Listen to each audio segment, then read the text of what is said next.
ബിലായത്ത് ബുദ്ധ ജയൻ നമ്പ്യാർ സംവിധാനം ചെയ്ത് തിലകൻ പൃഥ്വിരാജുമൊക്കെ പ്രിയംവദ കൃഷ്ണ നായികയായ ചിത്രം. ഇന്ദു ഗോപൻ്റെയാണ് കഥ, ജോക്സ് ബിജോയുടെ സംഗീതം. ഇതൊക്കെ തന്നെയാണ് ഇതിൻ്റെ പ്രധാന ഹൈലൈറ്റ്സ്. പൃഥ്വിരാജ് വളരെ നാളിന് ശേഷം മലയാള സിനിമയിൽ ഒരു റോളിലേക്ക് എത്തുന്നു. എനിക്ക് തോന്നുന്നു ഒരു കംപ്ലീറ്റ് പാക്കേജ് ആയിട്ട് ഇറക്കിയൊരു ചിത്രമാണ് ബിലായത്ത് ബുദ്ധ. ഒരു മാഫും ക്ലാഫും ഒക്കെ ചേർന്ന് ഇറക്കിയൊരു ചിത്രം. എങ്ങനെ തിയേറ്ററിൽ നമ്മൾ കണ്ടപ്പോൾ നമുക്ക് തോന്നിയ എക്സ്പീരിയൻസ് ആണ് പങ്കുവെക്കുന്നത്. അല്ലാതെ ഈ ചിത്രവുമായിട്ട് ബന്ധപ്പെട്ട മൊത്തം വിലയിരുത്തലൊന്നുമല്ല. എനിക്ക് തോന്നുന്നു ആദ്യ പകുതി മികച്ച രീതിയിൽ നിന്നു എന്ന് തോന്നുന്നു രണ്ടാം പകുതിയേക്കാൾ. രണ്ടാം പകുതി പലപ്പോഴും നമുക്ക് ദൈർഘ്യം കൂടി. ഇതിൻ്റെ ഏറ്റവും വലിയൊരു പോരായ്മയായിട്ട് എനിക്ക് തോന്നിയത് ഇതിൻ്റെ ദൈർഘ്യം ഒരു വിഷയം തന്നെയാണ്. 2.75-3 മണിക്കൂർ അടുത്ത് ഈ ചിത്രം കണ്ടുകൊണ്ടിരിക്കുക എന്ന് പറയുന്നത് അപാര ക്ഷമ വേണം. എനിക്ക് തോന്നുന്നു സ്പീഡ് യുഗത്തിലാണ് നമ്മളിപ്പം ജീവിക്കുന്നത്. എത്രയും പെട്ടെന്ന് ഒരു കഥയെന്ന് പറഞ്ഞാൽ പെട്ടെന്ന് തീർക്കുക. ഇപ്പം റീൽസ് നമ്മൾ കാണാം. ഇപ്പം 10 മിനിറ്റിൻ്റെ ഒരു വീഡിയോ അല്ലെങ്കിൽ ഒരു റീൽസ് പോലും കാണാൻ സമയമില്ല. നമ്മൾ ചെറിയ ചെറിയ ഐറ്റങ്ങളാണ് നോക്കുന്നത്.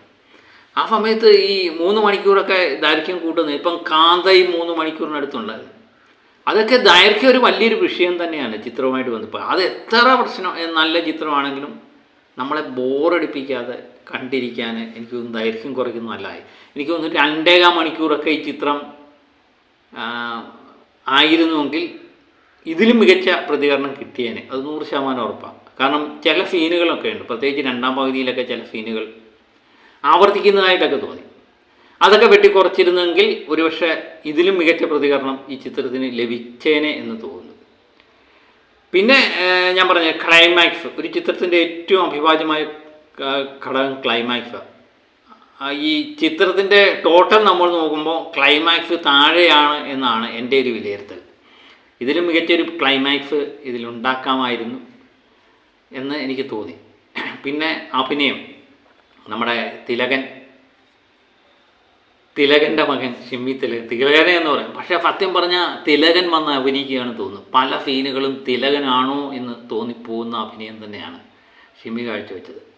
അതുപോലെ നമ്മുടെ പൃഥ്വിരാജ് സുകുമാരൻ എന്ന് പറയുന്ന നടൻ്റെ ഒരു മികച്ച അഭിനയമാണോ എന്ന് ചോദിച്ചാൽ അദ്ദേഹത്തിന് ഇതിൽ നിന്ന് മികച്ചത്. എനിക്ക് തോന്നുന്നു മാഫ് സീനുകളിലൊക്കെ പൃഥ്വിരാജിൻ്റെ അഭിനയം കലക്കിയിട്ടുണ്ട്. കാരണം നമുക്ക് ത്രില്ലടിപ്പിക്കുന്ന ചില സാധനങ്ങൾ പൃഥ്വിരാജിൽ നിന്ന് കിട്ടുന്നുണ്ട്. അതുതന്നെ ഈ ചിത്രത്തിൻ്റെ ഒരു പോസിറ്റീവ് ഘടകമാണ്. പിന്നെ ചില സന്ദർഭങ്ങളിൽ മോഹൻലാലാണോ അഭിനയിക്കുന്നത് എന്ന് തോന്നിപ്പോകും. കാരണം ചില മോഹൻലാൽ മാനറിസങ്ങൾ പൃഥ്വിരാജ് അറിഞ്ഞോ അറിയാതെയോ പല ചിത്രങ്ങളും പ്രയോഗിക്കുന്നതായിട്ട് കാണുന്നുണ്ട്. അത് പല സ്ഥലങ്ങളിലും. അത് ചിലപ്പം ഒരു നടനെ നമ്മൾ ഇഷ്ടപ്പെടുമ്പോൾ, പൃഥ്വിരാജിൻ്റെ ഏറ്റവും ഇഷ്ടപ്പെട്ട നടൻ മോഹൻലാലാണെന്ന് പറയുന്നുണ്ട്, അദ്ദേഹത്തിൻ്റെ ചില മാനറിസങ്ങൾ നമുക്ക് അറിയാതെ വന്നു പോകുന്നതാകാം. ചിലടത്തൊക്കെ മോഹൻലാൽ വന്നു എന്നൊരു സംശയമുണ്ട്. അതുപോലെ പ്രിയംവദ കൃഷ്ണ മികച്ച രീതിയിൽ അഭിനയിച്ചിട്ടുണ്ട്. പിന്നെ ജോക്സ് ബിജോയുടെ സംഗീതം അത് ഈ ചിത്രത്തെ ഒരു പരിധിവരെ ബിൽഡപ്പ് ചെയ്യാൻ സഹായിച്ചിട്ടുണ്ട്. ജോക്സ് ബിജോയ് സംഗീതം എന്ന് പറയുമ്പോൾ മലയാളത്തിന് ഇപ്പോൾ ഒരു ട്രെൻഡായിട്ട് മാറിയിരിക്കുക. മറയൂരിൻ്റെ പശ്ചാത്തലം എന്ന് പറയുമ്പോഴത്തേന് പച്ചപ്പിൻ്റെ അതുപോലെ ചന്ദനങ്ങളുടെ എന്ന് കേൾക്കുമ്പം തന്നെ മറയൂരാണ് നമുക്ക് ഓർമ്മ വരുന്നത്. അപ്പോൾ മറയൂരിൻ്റെ പശ്ചാത്തലം അതൊക്കെ വളരെ കാനന ഭംഗിയും അതുപോലെ തന്നെ എല്ലാം കൊണ്ടും മികച്ച ഒരു ദൃശ്യഭംഗി ചിത്രത്തിന് നൽകാൻ പറ്റിയിട്ടുണ്ട്. പിന്നെ ഒരു ചന്ദന മരങ്ങളുടെ കഥയാനെയാണ് പറഞ്ഞു പോയേക്കുന്നത്. ഈ ബിലായത്ത് ബുദ്ധ എന്ന് പറയുന്നത് ചന്ദന മരങ്ങളിലെ ശ്രേഷ്ഠമായ ഒന്ന് എന്ന് പറയുന്നത് 1000 മരങ്ങളിൽ ഒരെണ്ണം ശ്രേഷ്ഠമായിട്ടുണ്ട്. അത് വളരെ നീളം കൊണ്ടും വണ്ണം കൊണ്ടും എല്ലാം ഒരു ശ്രേഷ്ഠമായതൊന്ന്. അതുമായിട്ട് ബന്ധപ്പെട്ടൊരു കഥ തന്നെയാണ് ഇത് പറഞ്ഞു പോയേക്കുന്നത്. ഒരു ചന്ദന മോഷ്ടാവിൻ്റെ കഥ, അത് സംരക്ഷിക്കാൻ ശ്രമിക്കുന്നതും തിലകനും നമ്മുടെ ഷിമ്മി തിലകനും പൃഥ്വിരാജും തമ്മിലുള്ള ഫൈറ്റിൻ്റെ കഥ തന്നെയാണ് ഈ ചിത്രം പറഞ്ഞു പോയിരിക്കുന്നത്. അപ്പം എന്തുകൊണ്ടും വൺ ടൈം വാച്ചബിൾ മൂവിയാണിത്. കാരണം നമ്മൾ അത്രമേൽ ആവറേജിന് മുകളിൽ നിൽക്കുന്നോ എന്ന് ചോദിച്ചു കഴിഞ്ഞാൽ ആവറേജിന് അപ്പുറത്ത് നിൽക്കുന്ന ഒരു ചിത്രമായിട്ട് എനിക്ക് തോന്നിയില്ല. പക്ഷേ ആവറേജ് ചിത്രമാണ്, നമുക്ക് കണ്ടുകൊണ്ടിരിക്കാം, എൻജോയ് ചെയ്യാവുന്ന ഒത്തിരി മുഹൂർത്തങ്ങൾ ഇതിനകത്തുണ്ട്. ഞാനതാണ് പറഞ്ഞത്. ചില സമയത്ത് ഈ ചിത്രം ബ്രില്യൻ്റ് ആണെന്ന് തോന്നി. എനിക്ക് തോന്നുന്നു ആദ്യ പകുതിയൊക്കെ കഴിഞ്ഞപ്പോൾ എനിക്ക് തോന്നി അടിപൊളി, ആവറേജിന് മുകളിൽ നിൽക്കുന്ന ഗംഭീര സാധനമാണെന്ന് തോന്നി. പക്ഷേ അത് മൊത്തം കണ്ടു കഴിഞ്ഞപ്പോൾ അതല്ല നമുക്ക് തോന്നിയത്. അതാണ് ഇതിൻ്റെ പ്രശ്നം. ഞാനതാണ് പറഞ്ഞത്. ചിലപ്പോൾ ഒരുപക്ഷെ ഈ ദൈർഘ്യം നമ്മളുടെ അഭിരുചി അല്ലെങ്കിൽ മനോഭാവത്തെ മാറ്റിയിട്ടുണ്ടാകും. ഒരു ചിത്രത്തിൻ്റെ ദൈർഘ്യം എന്ന് പറയുന്നത് ആ ചിത്രത്തിന് വളരെ നെഗറ്റീവായിട്ട് വരും. അത് ഇപ്പോഴും സിനിമാ താരങ്ങൾ മനസ്സിലാക്കിയിട്ടില്ല എന്ന് തോന്നുന്നു. നമ്മൾ ദൈർഘ്യം കുറച്ച് അതിൻ്റെ സാധനങ്ങൾ ഞാൻ പറഞ്ഞില്ലേ, നെയ്യ് മാത്രം എടുക്കുക എന്ന് പറയുന്നില്ല, ആ നെയ്യ് മാത്രം എടുത്ത് നമ്മുടെ മുമ്പിൽ പ്രസൻറ്റ് ചെയ്യുകയാണെങ്കിലുണ്ടല്ലോ വളരെ ഗംഭീരമായ ഈ ചിത്രം. അതുപോലെ ക്ലൈമാക്സ് അല്പം കൂടെയൊക്കെ നല്ല രീതിയിൽ വർക്കൗട്ട് ആയിരുന്നെങ്കിൽ അടിപൊളി ആയേനെ. അത് ഇതുക്കും മേലെ എന്ന് പറയത്തില്ല, ആവറേജിന് മുകളിൽ നിൽക്കേണ്ട ഒരു ചിത്രമായി മാറേണ്ട ഒരു ചിത്രം തന്നെയായിരുന്നു ഇത്.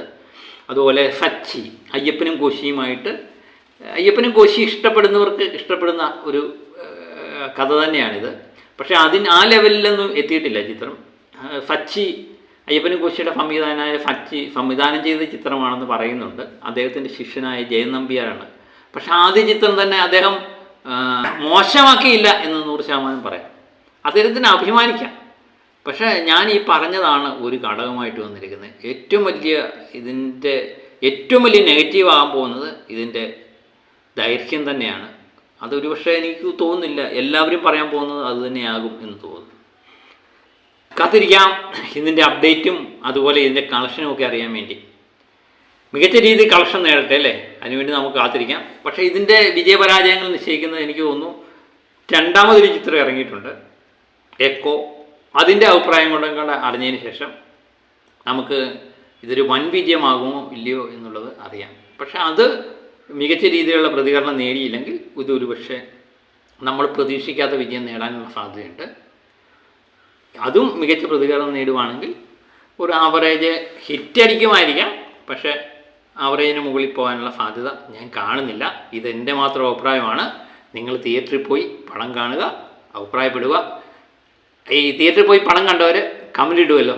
അപ്പോൾ മറ്റൊരു വീഡിയോ ആയിട്ട് വീണ്ടും ഞാൻ എത്തും വരെ ഓക്കെ ബൈ.